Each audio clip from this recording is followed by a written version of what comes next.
Okay so hello guys, welcome to teach me CUT. भाई देखो, कई से स्टूडेंट्स का डाउट था कि भैया मिड एंट्री क्या है, पूरा प्रोसीजर्स का बताओ, क्या होता है, फीस क्या होती है, किसको एप्लीकेशन में मिलता है, किसको एडमिशन मिलता है, किसको नहीं मिलता। सारा प्रोसीजर आपका मिड एंट्री का आज की वीडियो में जो भी डाउट्स आपके मैं सॉल्व करने वाला हूँ। ठीक है भाई, पहली बात, मिड एंट्री क्या है आपकी। देखो, मिड एंट्री का मतलब क्या होता है। मिड मतलब बीच में, एंट्री मतलब घुस जाना। ठीक है, पूरा प्रोसेस चल रहा है डीयू का, अब आप लोग बीचों बीच क्या कर रहे हो, एंट्री मार रहे हो। इसी को क्या बोलेंगे, मिड एंट्री। यानी कि डीयू के एडमिशन्स में हमने बीच में छलांग मार दी है। अब कैसे मारनी है वो छलांग, वो मैं आपको बताने वाला हूँ। पहली बात, एलिजिबिलिटी क्राइटेरिया क्या है इसका। मिड एंट्री के लिए सिर्फ वही लोग एप्लीकेबल हैं, वही लोग एलिजिबल हैं जिन्होंने सीयूईटी का एग्जाम दिया है। यानी कि आप लोगों ने अगर सीयूईटी का एग्जाम दिया है तो ही आप लोग मिड एंट्री के लिए एलिजिबल हो। नेक्स्ट थिंग आपका, not applied in any round. यानी कि जितने भी राउंड्स आपके अभी तक हुए हैं, फर्स्ट राउंड हो गया, सेकंड राउंड हो गया, उसमें आपने अप्लाई नहीं किया, आपको कहीं भी कोई भी कॉलेज अलॉट नहीं हुआ। ठीक है, थर्ड थिंग आपकी क्या है, नॉट रजिस्टर्ड। जिन्होंने सीएसएस के पोर्टल पर रजिस्ट्रेशन अपने आप का किया ही नहीं था भाई,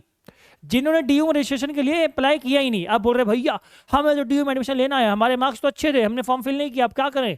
ठीक है, मिड एंट्री आपके लिए आ चुका है। ठीक है, चलो नेक्स्ट थिंग, व्हेन, कब होगा भाई, आफ्टर थर्ड राउंड। ठीक है, थर्ड राउंड के बाद आपका ये हो सकता है। हालांकि कुछ वीडियो में बोला गया था कि आपका सेकेंड राउंड के बाद मिड एंट्री आएगी, बट मुझे लग रहा है कि थर्ड राउंड के बाद आपका मिड एंट्री आएगा। और देखो भाई, मिड एंट्री कोई कंपलसरी थिंग नहीं है आपकी, और मिड एंट्री एक अच्छा ऑप्शन है भी नहीं। बट मिड एंट्री उसके लिए होती है जिसने, भाई मान लो आपकी सीटें वैकेंट बच गई कॉलेजेस में। ठीक है, अब कॉलेज में क्या करना है, सीट फिल करनी है। अब वो लोग डीयू को बोलते हैं, जो एडमिशन ब्रांच है, कि भाई साहब हमें बच्चे ला के दो। डीयू बोला ठीक है, हम निकालते हैं मिड एंट्री।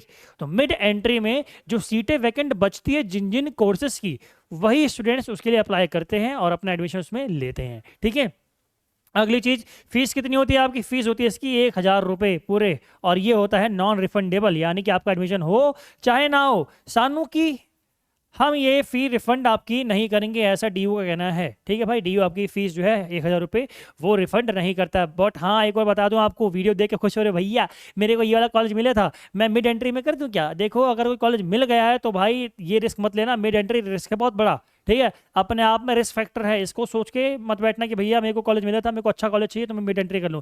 अरे बाबा, उसमें सीट वैकेंट बचनी चाहिए कॉलेज में। ठीक है, और उस कोर्स की ही होनी चाहिए, ऐसा नहीं होता है, बताता हूँ आपको। ठीक है, पहली बात ये। एक और बात जो डाउट आता है बच्चों का, भैया क्या ये करेक्शन विंडो है, मैंने अपनी प्रेफरेंस लिस्ट में गड़बड़ी कर दी थी, तो क्या मिड एंट्री में मैं करेक्ट कर पाऊंगा।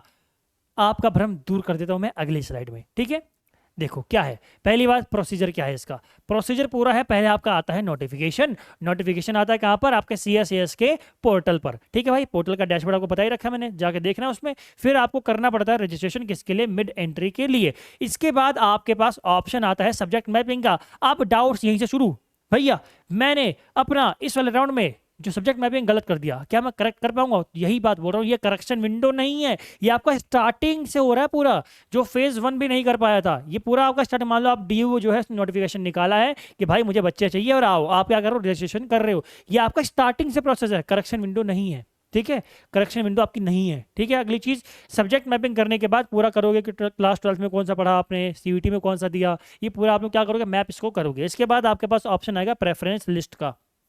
आप लोग प्रेफरेंस लिस्ट बनाओगे और अपने अकॉर्डिंग बनाओगे जो कोर्स आपको करना है, जो कॉलेज में करना है।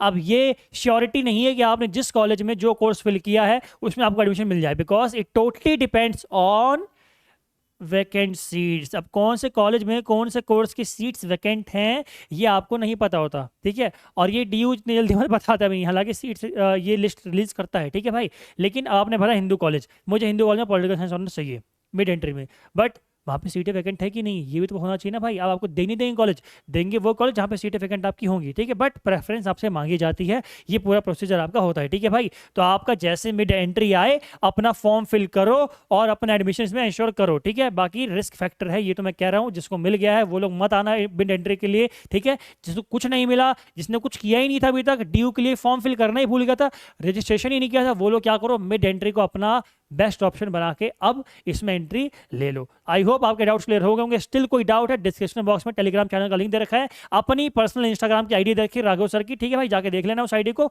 फॉलो कर लेना, मैसेज कर देना, मैं आपका रिप्लाई पर्सनली कर दूंगा। बाकी स्टिल कोई डाउट हो तो आप लोग क्या करो, कमेंट बॉक्स में हमें कमेंट करके बता दो। बाकी इस चैनल को नोटिफिकेशन के लिए और सब्सक्राइब कर लेना। आज की वीडियो में इतना ही। जय हिंद, जय भारत।